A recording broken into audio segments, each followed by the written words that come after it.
GeM TV நேயர்களுக்கு அன்பான வணக்கம். அதிகாரம் 102 நாணுடைமை. 1018வது குறட்பாவை பற்றி நாம் இப்பொழுது சிந்திக்க இருக்கின்றோம். பிறர் நாணத்தக்கது தான் நாணானாயின் அறம் நாணத்தக்கது உடைத்து. பிறர் நாணத்தக்கது தான் நாணானாயின் அறம் நாணத்தக்கது உடைத்து. பிறர் நாணத்தக்கது தான் நாணானாயின் அறம் நாணத்தக்கது உடைத்து. இந்த அறம் என்பது நல்ல செயல்களை மக்களுக்கு செய்வது என்று சொல்லுகிறார்கள். நன்மை செய்வது யாருக்காவது, அதுதான் அறம். அறப்பணி என்று சொன்னால் மக்களுக்கு நன்மை செய்வது, பசி தீர்ப்பது, நோயாளிகளுக்கு ஏதாவது உதவி செய்வது, கெட்டு நொந்தவர்களுக்கு வாழ்க்கை அளிப்பது, இதெல்லாம் அறம், அறச்செயல்கள். இப்படிப்பட்ட அறச்செயல்கள் செல்வந்தர்கள் செய்ய வேண்டும், சாதாரண மனிதனும் செய்ய வேண்டும். ஒல்லும் வகையான் அறவினை ஓவாதே செல்லும் வாய் எல்லாம் செயல் என்று திருவள்ளுவர் சொல்வார். உன்னால் முடிந்த அளவுக்கு உன்னால் என்ன உதவி செய்ய முடியுமோ அந்த உதவியை மறக்காமல் முடிந்த அளவுக்கு செய் என்று திருவள்ளுவர் சொல்வார். அது என்ன, அதனால் என்ன வரும் என்றால், அறம் செய்வது என்பது, தர்மம் செய்வது என்பது, உன்னை கடவுளாக அவர் நினைப்பார்கள். உன்னிடம் உதவி பெற்றவன் உன்னை கடவுளாக நினைப்பான், தெய்வமாக நினைப்பான். தெய்வம் போல் வந்தீங்கய்யா, என்ன பசி செத்துருவம் போல் இருந்ததுங்கய்யா, நீங்கள் கொடுத்த அந்த பணத்தெல்லாம் நான் சாப்பிட்டேன், உயிர் வந்துடுச்சு எனக்கு, நீங்கள் தெய்வம் ஐயா. ஒரு கஷ்டப்பட்டு ரொம்ப கஷ்டம் ஐயா, நான் தற்கொலை பண்ணிக்குள்ளே போகலான்னு நினச்சேங்க ஐயா, நீங்கள் கொடுத்த அந்த பணத்தை வச்சு தான் நான் வேலையை வாங்கினேன், ஒரு வேலை வாய்ப்பு எனக்கு கிடைச்சிது. பேருந்தில் போயிட்டு சென்னைக்கு போய் வேலைக்கு தேடுறதுக்கு பணம் இல்லாமல் அவஸ்தைப்பட்டிருந்தேன். நீங்கள் கொடுத்த இந்த 1000 ரூபா வச்சு தான் நான் போனேன், இன்டர்வியூக்கு போனேன், நேர்காணலுக்கு நான் செலக்ட் ஆகிட்டேன்யா, உங்களால் தான் எனக்கு அந்த வேலையை கிடைச்சிது என்று சொல்கிறான்.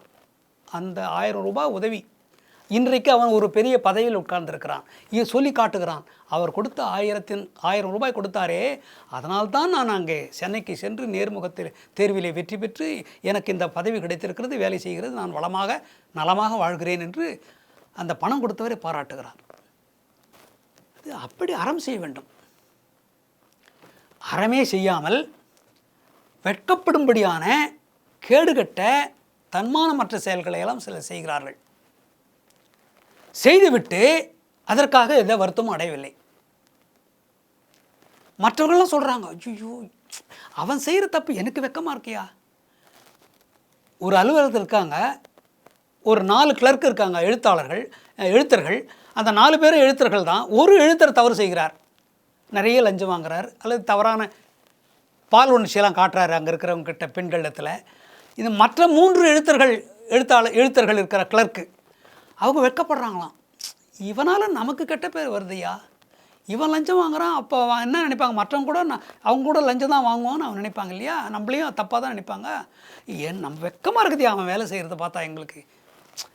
இவன் வெட்கப்படுறான், ஆனால் தவறு செய்தவன் வெட்கப்படலை. என்ன செய்யணும், தவறு செய்தவன் உண்மையிலே வெட்கப்படணும். பிறர் நாணத்தக்கது தான் நானான். அவங்களாம் வெட்கப்படுறாங்க, இவன் வெட்கப்பட மாட்டான். தவறு செய்தவன் வெட்கப்பட மாட்டேன்றான், தலை குனிய மாட்டேன்றான், வருத்தம் தெரிவிக்க மாட்டேன் என்கிறான், நான் தெரியாமல் செய்துவிட்டேன் என்று மன்னிப்பு கேட்க மாட்டேன் என்கிறான். ஆனால் பக்கத்தில் இருக்கின்ற அவனுடைய நண்பர்கள் எல்லாம் வருத்தப்படுகிறார்கள். அதனாலே இப்படியே தொடர்ந்து செய்து கொண்டிருந்தால் அறம் என்று சொல்லக்கூடிய நீதி தேவதை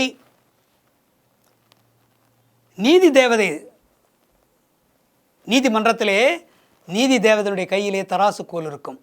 நான் நேர்மை தவற மாட்டேன், நான் வழங்குகின்ற நீதி தீர்ப்பு மிக சரியான தீர்ப்பு, நடுநிலைமையோடு யார் பக்கமும் சாராமல் நியாயத்தை தான் நான் சொல்லியிருக்கிறேன் என்று நீதிபதி தீர்ப்பு எழுத வேண்டும்.